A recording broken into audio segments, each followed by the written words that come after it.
Mirë se ardhët në përballje podcast në telegrafi.com, unë jam Muhamet Hajrullab. E ardhmja, inteligjenca artificiale, zhvillimet që po ndodhen edhe në sektorin e arsimit dhe që ka të bëjnë me tregun e punës, por edhe vetë se ku qëndron shteti, ku qëndrojnë edhe institucionet tona të arsimit në Kosovë dhe se çfarë po ndodh me tregun dhe me zhvillimet. Gjithashtu sot do të flasim në një podcast të rëndësishëm për një temë shumë të rëndësishme me rektorin dhe themeluesen e institucionit UBT me zotin Edmond Hajrizi. Mirë se po takojmë zotë Hajrizi. Më vjen shumë mirë, ko pas kohë na më po me diskutu për temë që ka të bëjë me zhvillimin të ardhmen, arsimi mbi të gjitha, po ku është edhe institucioni UBT që ju janë themelues. Prej kohës kur ne kemi pas diskutimin e fundit, ka pas zhvillime të jashtëzakonshme edhe në fushën e inteligjencës artificiale, e kjo domosdoshmërisht prek pastaj edhe institucionet e tjera, edhe ato arsimore. Çu shjetoj po situatën që po shkon, a jemi të mujt me përcjell na si njerëz inteligjencën, profesor? Po është një moment shumë i interesant, është një e përzime, sepse të njëjtën kohë kemi të bëjmë hala me gjana shumë bazike, të cilat na i përjetojmë gjatë ditës, rrugës, me elemente të cilat mund të konsiderohen gjana hala bazike, themi rrugtimi, lëvizjet, pjesa fizike, besa dhe lloji mësimit e kështu me radhë.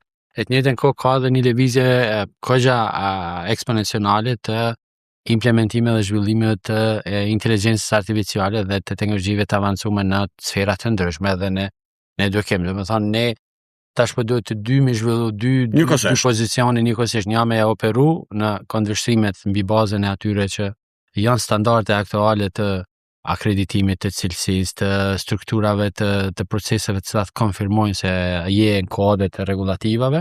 Të njëjtën kohë po duhet me projektu, me zhvillu prototipe të cilat të bojnë gati dhe të përgatisin edhe për të ardhmen për një format si që çdo gjë mandej mbështetet me një bazë të në inteligjencën artificiale. Ne gjatë këtyre kohëve mes segmentet ku jemi takuar edhe tash, kemi punuar shumë në krijimin e gjithë platformës integruese të institucionit që ka një mbështetje nga inteligjenca artificiale. Domethënë për studentin me pas një profesor të bazuar në inteligjencë artificiale, një AI-based professor, i cili është për ty në çdo moment, çdo kohë 24/7, edhe i pyet profesorin, edhe ai t'jap mbështetje, t'jap përgjigje, të shpjegon, të ligjeron mbi bazën se ti e mendon që është e personalizuar për ty. Unë mendoj kjo kogja rritë produktivitetin, e rritë mundësinë që nxënësa, studentat të kenë mundësi të marrin mendime edhe mësime prej AI, e cila është një knowledge, një tru më i madh se truni i njeriut, kështu që në këtë rast është pozitive. Mandej në anën tjetër, edhe ti si profesor, para se të shkojsh te studenti real, të kesh një student në AI, një student based AI, ku ja spjegon, ligjeron para ti dhe ai thotë, "Wow, po m'pëlqen, ku marr mësim, po mirë, po ndoshta edhe duhet përmirësuar sepse përmbajtja nuk është e mirë, zoni nuk është i mirë, komunikimi nuk është i mirë e kështu me radhë." Kjo është do thotë diçka që po vjen dhe mendoje si një lloj mentori, një lloj mbështetje, një lloj asistenti të cilën ki gjithër afër vetit dhe të ndihmon në çdo rast kur ty të duhet me shty.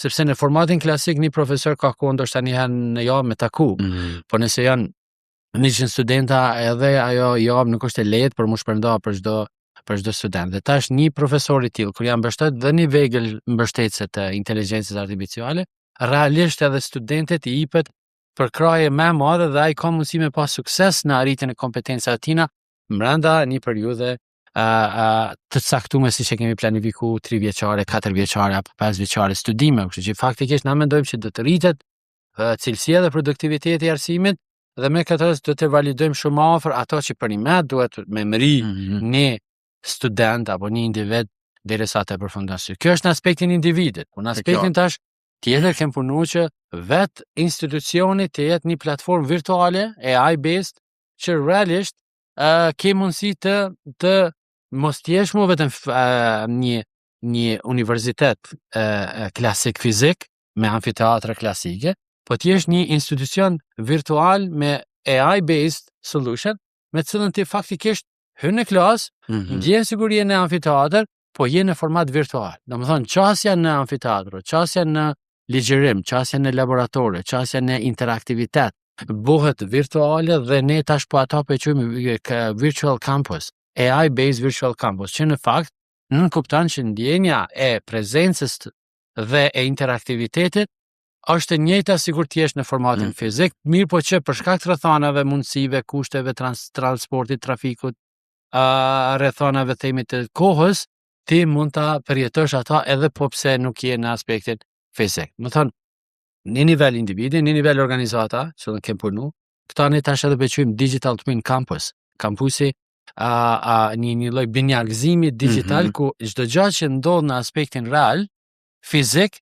interpretohet dhe përjetohet në aspektin virtual.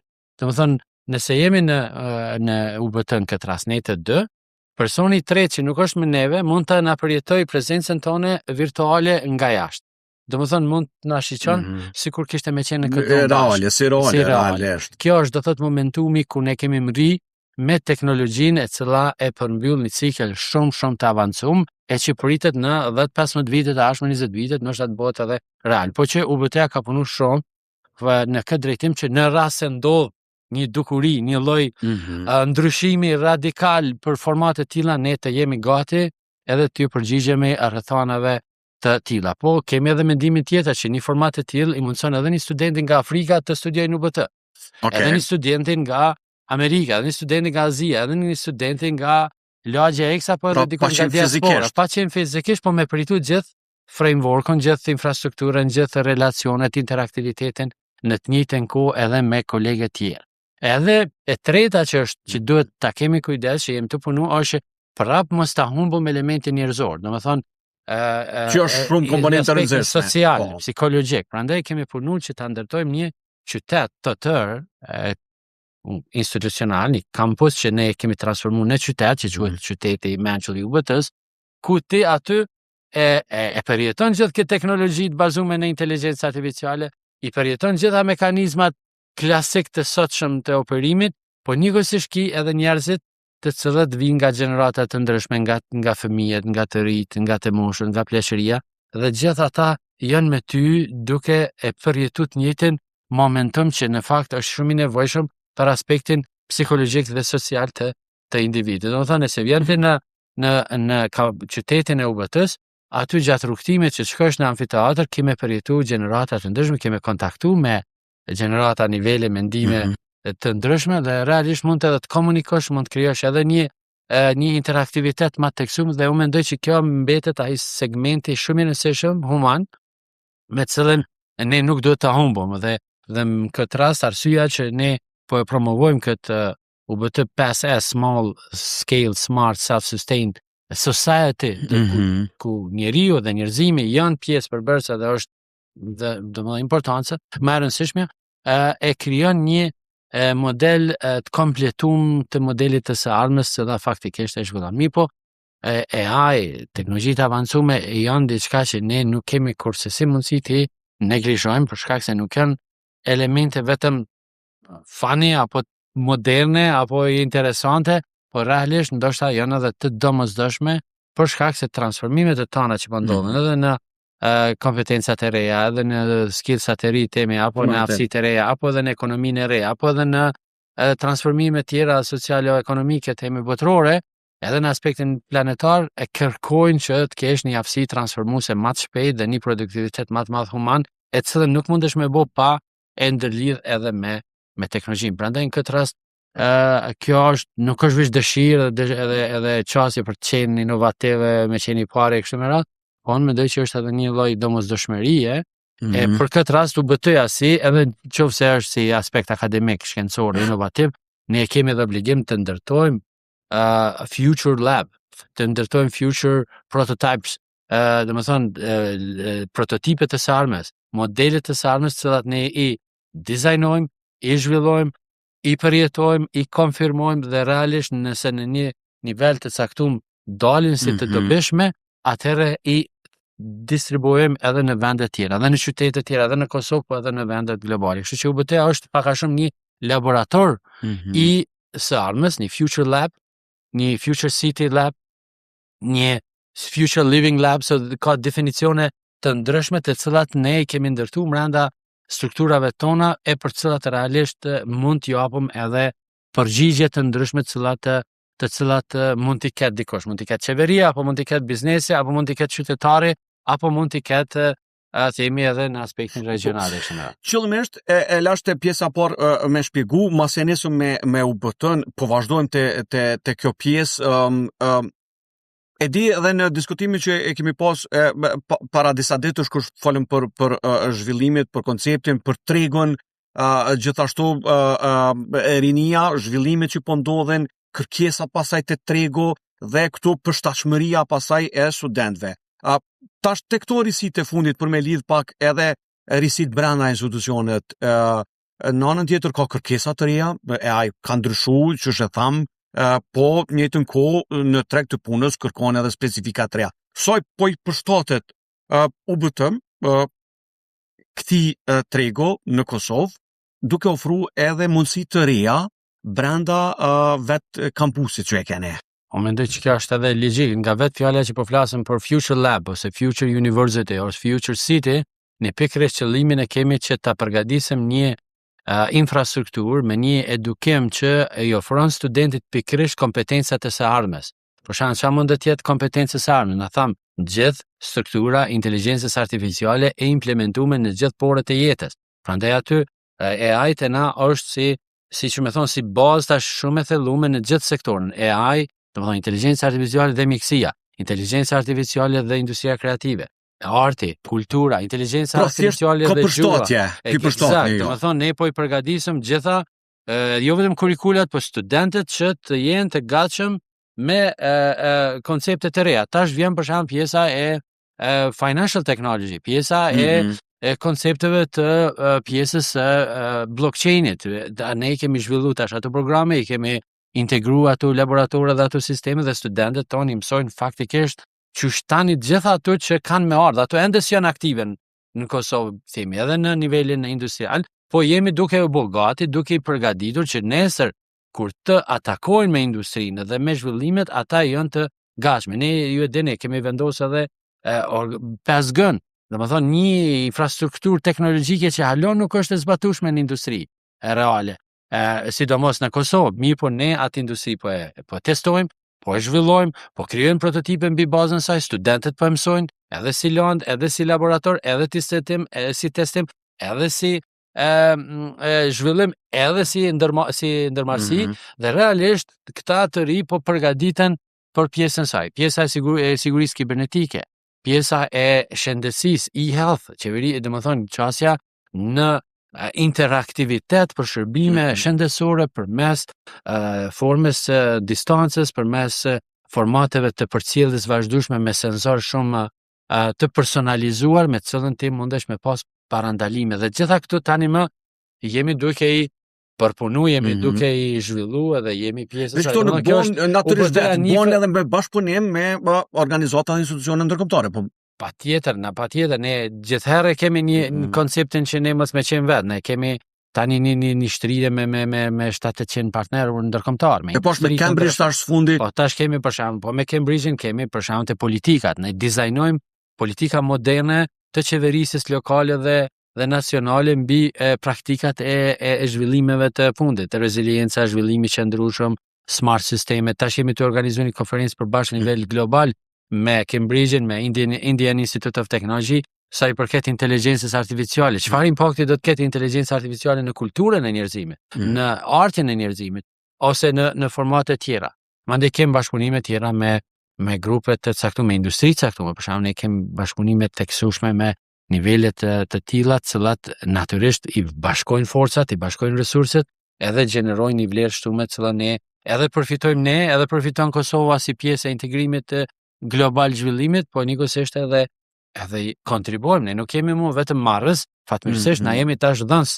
Edhe me talent, jemi dhënës me zhvillim, me prototip, me inovacion, dhe jo rastësisht ne jemi tash jemi të rankuar dhe të konfirmuar në nivele botërore, në vendet para, 7-at, 8-at, domethënë me ardhur tash prej Kosovës, me dalë prej luftës, më zhvilluar nga zeroja, dhe për 20 vjet me ardhur më bë më i miri në botë, është kënaqësi. Dhe me qenë model, dhe me qenë model dhe me qenë partner, derisa në rrethana tjera dash kogja mu konfirmu ose me shku ose me lidh, tash ti je pjesë përbërëse gjitha zhvillimeve botërore, edhe ky koncept vërtet është i bukur sepse na e eliminon inferioritetin, na krijon besueshmërinë te vetvetja. Pra nuk na thën dikush që na kanë të dal nga lufta, po jemi kthy diçka që është serioze, është inovacion, zhvillim, edhe model që mundet më përdorë në Absolut, unë sot para se më ardh këtu i pata 2 vizitat një pasnjëshme, një vizitë nga Shtetet e Bashkuara të Amerikës, ku folim për ekosistemin, për mënyrën dhe gjithë ata dhe ishin shumë të interesuar si me zhvillu procesin, sidomos te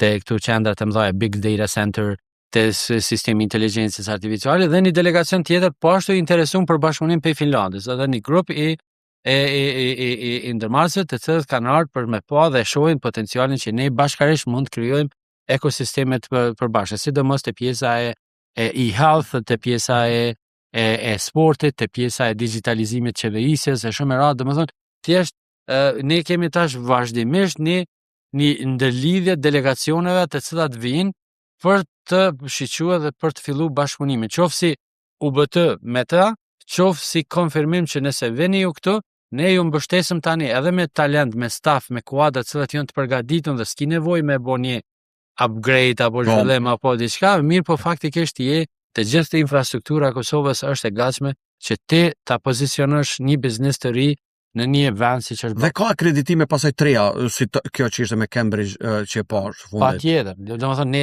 pse nevojshme këto për me shpjegu për po të për shembull për studentët ndërkombëtar, ata nuk e njohin ndoshta vetëm një akreditim lokal, ju do të ndoshta pak, ata kur e bën një akreditim britanes nga një institucion kredibil që të njëjtin e ka akreditohet edhe Universiteti i Anglisë, të njëjtin institucion nga i njëjti je akredituar, atëherë hiqen dilemat që ti dallim në cilësi, ose nëse merr një validim nga amerikanët, me cilën ai ti njeh gjitha landet edhe diplomë dhe ti vazhdon me edhe një vit të merr diploma atje, është një konfirmim që përmbajtja, struktura që ka njëjtë, nëse ti akrediton shkollën nga Cambridge International Education, që është një prej standardi me reputacion më të madh botëror, që faktikisht është matura britaneze në farë mënyre, edhe ti thot shkolla jote është e plotson një e njëjta, atëherë në një farë mënyre ti kur folsh me palë të treta, jo vetëm me Kosovën, po edhe me palë të treta, atëherë nuk i nevojë shumë me diskutu, ose nëse je akreditu për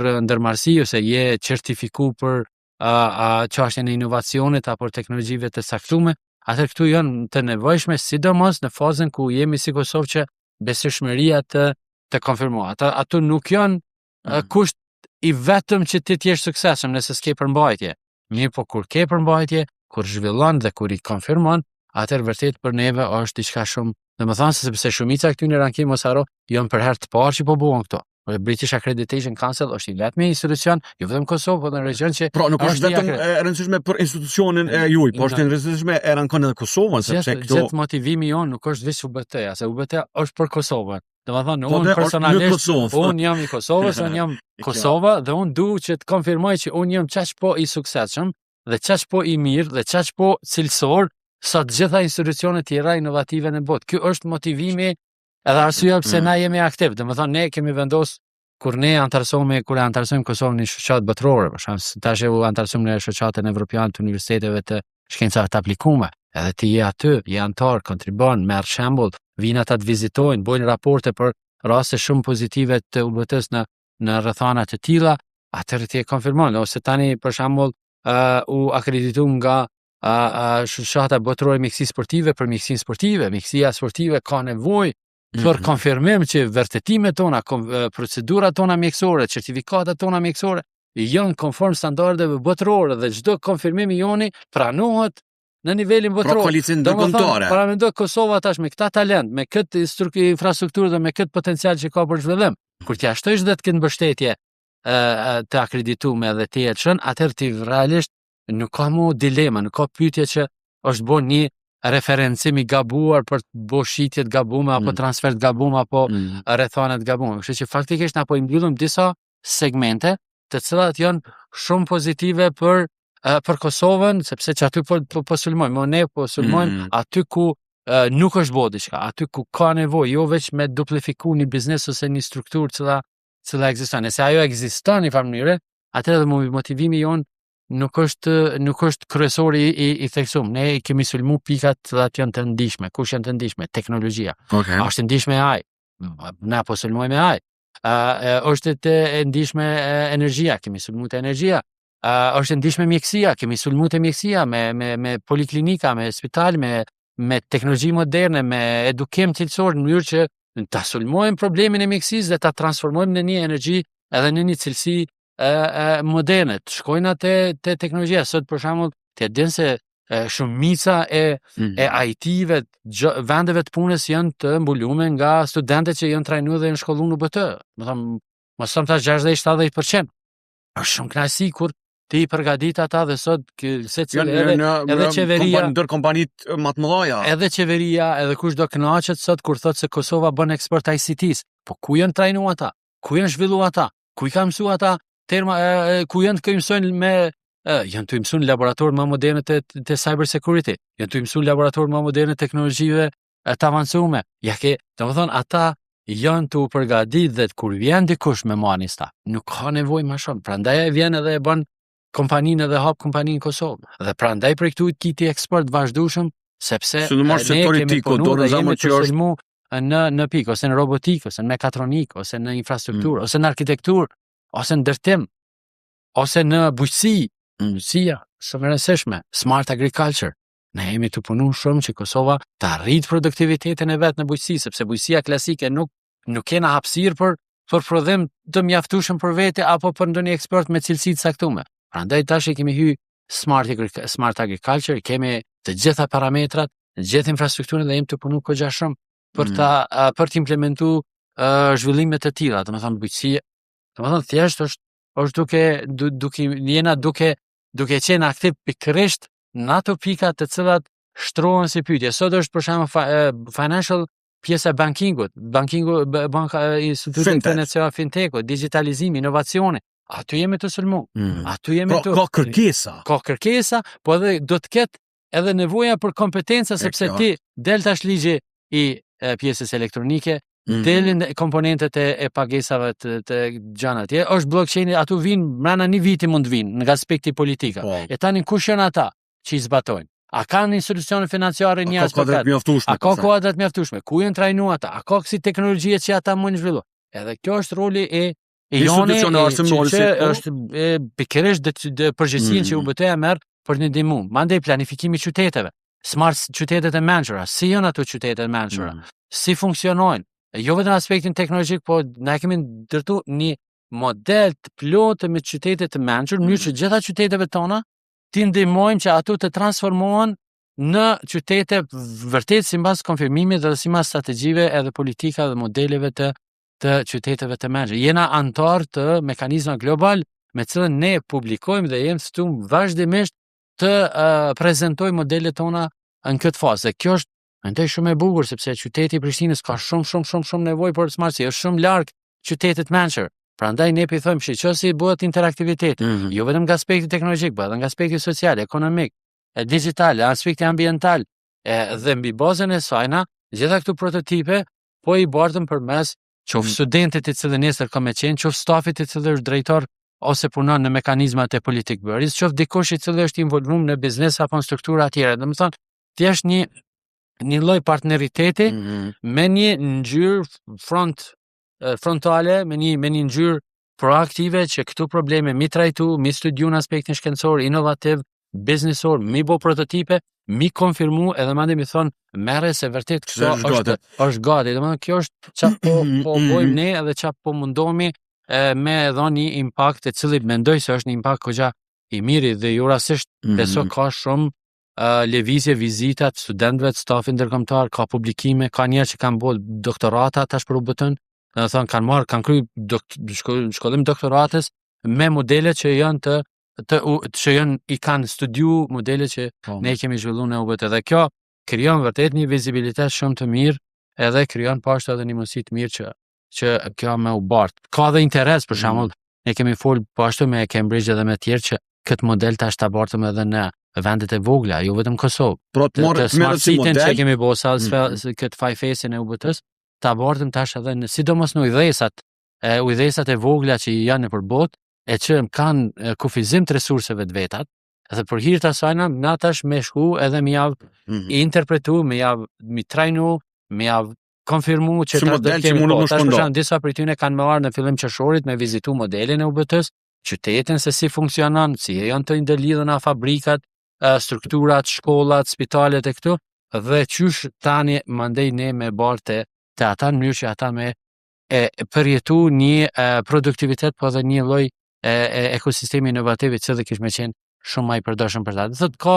sende shumë të bukura dhe është shumë e rëndësishme që ne nuk kemi mu model marrës, që jena akon para 10-20 vjet o dash me vizituna ceremoninë e marrë, tash me pru këtu, tash na jemi transmetues edhe transformu, që më thon bartës të modeleve praktika të mira në përbotë.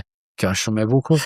Se është kohë shumë e shkurt ku ne kemi arritur, kështu që unë mendoj është diçka vërtet fenomenale. Natyrisht ne tash kemi filluar me bë edhe qendrat e miniatur të UBT-s edhe në përbotë. Kemi hapur UBT në Londër, kemi hapur UBT në Vjenë, kemi hapur në Shqipëri, kemi hapur në vend, sepse tash ky model po bartet edhe po bartet nga Kosova. Domethënë ideja është me thonë është ndërtuar në Kosovë, është dizajnuar në Kosovë, është kthy Kosova në një rol model edhe në një lloj modeli që po kopiohet dhe po shpërndahet edhe në vende të tjera. Po na shon ku jashtëzakonisht e shpejt te kjo pjesë, po tash kisha dashur që kjo pjesa sa shteti dhe on kam pas para një kohë po mundohem që brenda mujit me diskutu shpesh me tema edhe për inovacion, edhe për zhvillim ekonomik, jo vetëm për problemet tona të përditshme që i kemi si shoqëri. Sfundi kemi edhe ministrinë për digitalizim. Sa shteti dhe institucionet po mujnë mjë përshtat tek fundi gjojnë privatët po funksionon, po zhvillohet, sa shteti po mundet me arrit me i kap këto tema edhe me qenë proaktiv, sepse na e tham, po ndryshon tregu, po ndryshon mundësit, po ndryshon zhvillimet, po vjen diçka e re. Në anën tjetër kërkesa në treg ju jeni kontakt vazhdueshëm edhe me korporata, edhe me institucione, edhe me biznese, përpo se çka po ka nevojë tregu, e thatë, ju i përmendët disa shembuj konkret për cilët po mendoni si institucion me ardh, sepse pasaj me kriju kadra, kur krijon kadrat ka nevojë edhe në kërkesë. Sa shteti po arrin me kuptu se na kemi nevojë edhe shtetin, kur po them shtetin, institucionet me zgju pa angazhumi, tu i po edhe kërkesat realisht profesor. Po kjo është roli universitetit është me gjeneru dije të reja. Është me gjeneru gjana të reja të cilat nuk janë. Na do të me qenë një fronter, edhe nëse jemi fronter për 5 vite dhe 20, edhe nxitës. Prandaj mi po në Kosovë nuk mundesh me lujt vetëm rolin e gjeneruesit dijes edhe shkencës. Në Kosovë ne kemi marrë rolin edhe me zbatu, me implementu si ndërmarrës, mënyrë që me tregu kështu fizikisht që vërtet çore. Shiqoje vizitoje se funksionon. Për shkak se ka nevojë në këtë pjesë.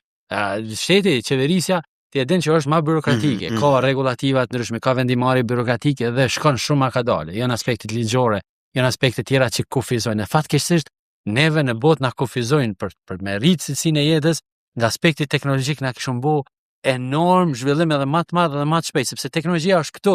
Teknologjia për smart city është këtu. Teknologjia do shtetit me po si partner. Po shteti edhe si partner, po edhe realisht ka themi janë ato validimet që shkojnë më ngadalë për shembull çka është nëse unë hyj me teknologjinë në shëndetësi, a mos pe dëmtoj privatësinë, a mos dikush mandej po keq përdor. Domethënë janë mendime që shkojnë më ngadalë dhe e byrokratizojnë procesin i cili kishte më qenë më eficient, më efektiv dhe më produktiv. Por na jemi këtu për mi ndihmu shtetit të Kosovës, edhe qeverive, edhe na mundohemi me shku edhe mi ndihmu. Shumë stafi jami është të ndihmu si konsulent, si ekspert, të staf se mungojnë kuadrat. Gjithë infrastruktura jonë është në dispozicion që me bo gjithë veprimin e prototipeve që mandej mi dhonë. Ne ju kemi ofru ministrive, shkollave që krejt digitalizimin e infrastrukturës edukimit mi avdhon pa pagesë, for free, sepse ne kemi ndërtu sistemin ma modern e botë. Tash shumë shkolla dhe universitetet në botë e marrin prej neve. Na, po dojmë mi avdhon atyne të gatshëm sepse e kemi, edhe jo me pagesë, po dojmë mi ndihmu në mënyrë që krejt sistemi shkollor jonë të upgradeohet me qëta që po flasëm me AI, me virtualizim e këto. Domethënë na jemi të gatshëm nëse ata janë të hapun, me qenë ma të hapun, na jemi të gatshëm shumë me ndihmu edhe me zhvillu procesin, domethënë në këtë kontekst, na jemi të marrë pjesë në mekanizma ndërtimit politika, na jemi aktiv në zhvillim strategjive, jemi aktiv në shoqata, në struktura, domethënë jemi të mundu me dhënë, mirë po Kontribut aty ku potenciali mundet. aty ku mund dhe aty ku ftohemi. Mirë po Absolutisht. natyrisht kërkesa jonë, dëshira jonë është që të kemi më shumë Proaktivitet. më shumë Po, proaktivitet, e qartë. për shkak se gjithë ato ekzistojnë dhe me që ekzistojnë unë mendoj që nuk jemi ka shfrytzuar mjaftueshëm kapacitetet tona, infrastruktura jonë, modeli jonë, njerëzit tonë nuk janë ka shfrytzuar aq sa ka nevojë edhe aq sa mund. Unë mendoj që na relacion me nevojat që i ka shteti, shoqëria, qeverit, as 20% s'kemi ka shfrytzuar. Domethënë 80% e potencialit ton mbetet e pashfrytzuar që është fatkeqësisht një punë që nuk ja vlen sepse ke parasysh i ki 2000 staf, i ki mbi 400 doktora shkencave në një vend, i ki 200 laboratore në vend, si ka as një qytet, as një qeveri si ka. Kështu që ti i ki ketë me një vend, edhe i thu çka po më vjen që tash me dizajnu ose me testu, çush kish ndodhur që kjo. Na e bojmë që ato më randa një kohë më të shkurtë të mundshme, edhe ja bojmë gati me diçka që është fenomenale, e lirë, e mirë, nështë edhe veç si kontribut. Kështu që në këtë pikë, domethënë ftesa jonë, kërkesa jonë është me qenë ma proaktiv, me qenë ma kërkues me që ridevenimin e probleme, me artëna me thonë, na kemë këtë problem, çka kishe thonë, si kishe bëu, a mundeni me ndihmu?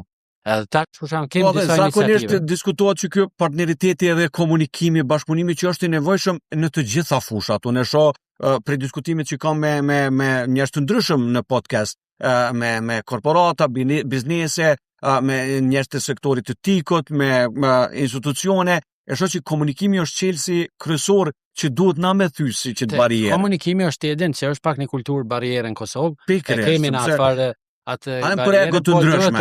Ego të ndryshme, po duhet me sulmu, që shto me komunikim, me një forum, me podcast, me diskutim të tillë, me po që nuk ka humbje, ndoshta pak me lidhje, nëse hyn edhe pak thellësi të analizës, një analizë më theksuar, e sheh që bashkëpunim nuk humb kur gjë. Po dhe ti veç fiton sepse ti e kryen një pjesë, bile ndoshta ki tyra më shumë, ndoshta ki zhvillim më shumë, nëse bashkëpunon. Dhe ky bashkëpunim, mirë, po bashkëpunimi do të jetë i mirëfillt, do të jetë i barabartë, do të jetë transparent, do të jetë involvues, edhe do të jetë vin-vin. Dhe të mirën modelet, shihen me modelet që bota ka avancuar, ki modele. Çfarë vlerë shton ti dhe çfarë vlerë? Unë do i bëjmë çato. Këtu terme janë të njohura si co-value, si vlera të përbashkëta, jo ngurtësi. Domethënë nuk mendoj që Estonia kish shkuç aty ku është të bën ngurtësi në idenë në zhvillim. Sepse Estonia unë që përmenda. Ministri i Estonisë ka thonë, unë e du një shërbim ndaj qytetarit që të kryet për 8 orë.